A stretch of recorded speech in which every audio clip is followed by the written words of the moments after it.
AP Tamil Nadu రాష్ట్రాలని వానలు వీయటం లేదు. బంగాళాఖాతంలో నేడు అల్పపీడనం ఏర్పడే అవకాశం ఉంది. హిందూ మహాసముద్రం దానికి ఆనుకుని ఉన్న ఆగ్నేయ బంగాళాఖాతంలో ఉపరితల ఆవర్తనం ఏర్పడింది.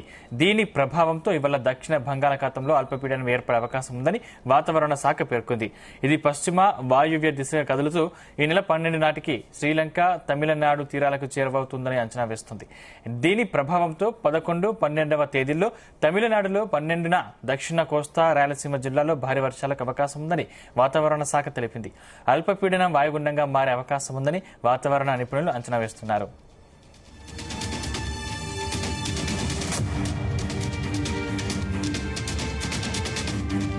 మరో వాయుగుండం ఏర్పడే అవకాశం కనిపిస్తుంది. 12న దక్షిణ కోస్తా, రాయలసీమ జిల్లాలో భారీ వర్షాలు కురిసే అవకాశం ఉన్నట్టు వాతావరణ శాఖ చెబుతుంది.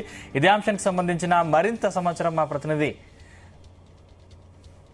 నాగేశ్వరరావు అందిస్తారు. నాగేశ్వరరావు, సందీప్, ఆంధ్రప్రదేశ్ రాష్ట్రాన్ని ఇప్పుడల్లా వానలు వీడేటట్లేదు, తుఫాను వీడేటట్లేదు. వానల బాధలు ఆంధ్రప్రదేశ్ కి ఇప్పుడల్లా తప్పేటట్టు కనపడట్లేదు. ఇప్పటికే ఈ సంవత్సరం మొత్తం కూడా వర్షాలు పడుతూ ఓ పక్క రైతన్నలు, మరో పక్క మధ్యతరగతి కుటుంబీకులు కుదేలవుతున్న నేపథ్యంలో మరొకసారి ఆ తుఫాను హెచ్చరికతో ఒకసారిగా రైతుల, అన్నదాతలు, ఆ మధ్యతరగతి కుటుంబీకులు గాని, అధికారులు గాని బెంబేలెత్తుతున్న పరిస్థితి ఉంది. ఇప్పటికే ఏదైతే ఆ పక్క ఫెంగల్ తుఫాను వచ్చి తేరుకోక ముందే, ఆ తుఫాను యొక్క నేల తడి ఆరక ముందే మరొకసారి తుఫాను అనడంతో ఒక్కసారిగా అందరూ బెంబేలెత్తుతున్న పరిస్థితి ఉంది. అన్నమో రామచంద్ర అనే పరిస్థితి ఉంది.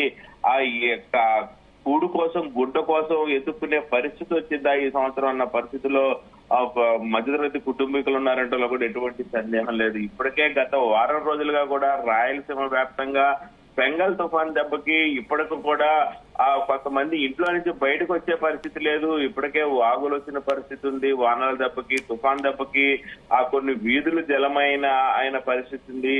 ఆ రైతన్నలు పంట ఆరబెట్టుకునే సమయంలో భారీ వర్షాలతో ఒకసారిగా రైతన్నలు పంట పాడైపోయి కుదేలైన పరిస్థితి ఉంది. మొత్తంగా చూసుకుంటే మరొకసారి బంగాళాఖాతంలో అల్పపీడనం ఏర్పడి అది వాయుగుండంగా మారి తుఫాను హెచ్చరికతో ఒక్కసారిగా మళ్ళీ ఆంధ్రప్రదేశ్ ఉలిక్కిపడిన పరిస్థితి అయింది.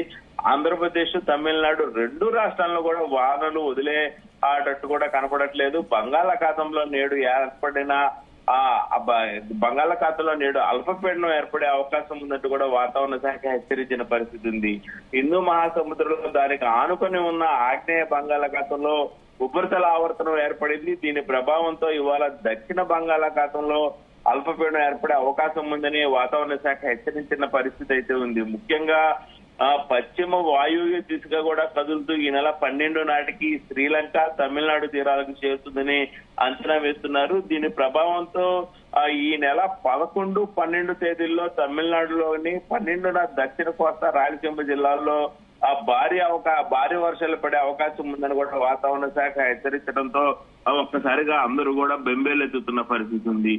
ఏదైతే బంగాళాఖాతంలో మరొక వాయుగుండం ఏర్పడే అవకాశం అంటూ వాతావరణ శాఖ హెచ్చరించడంతో ఒక్కసారిగా ఆంధ్రప్రదేశ్ లో అధికారులు అప్రమత్తమైన పరిస్థితి ఉంది. ముఖ్యంగా రైతులకు సంబంధించి ఇప్పటికే అధికారులు ఆంధ్రప్రదేశ్ లో ఎంత మేరకు పంట నష్టం వాటిల్లిందని అధికారులు అంచనా వేస్తున్న సమయంలో మరొకసారి తుఫాన్ ఎఫెక్ట్ అనడంతో రైతులు ఏం చేయాలో తోచని పరిస్థితిలో ఉంది. మరొక పక్క ఏదైతే కొన్ని పంటలు ఇప్పటికే కోతకు వచ్చిన పరిస్థితి ఉంది, కోత కోసి ఆరబెట్టిన పరిస్థితి ఉంది.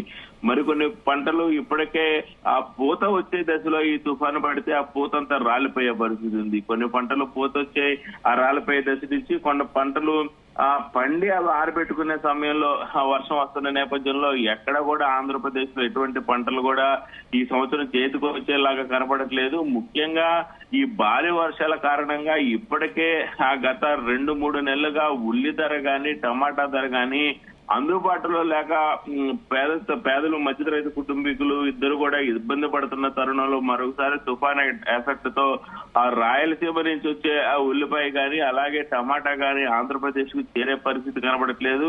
ఈ సంవత్సరం ఖచ్చితంగా ఉల్లిపాయ ఈ తుఫాన్ ఎఫెక్ట్ తో కేజీ సెంచరీ దాటే అవకాశాలు కూడా కనపడుతున్న పరిస్థితి అయితే ఉంది. Sandeep, right, thank you Nageswararao.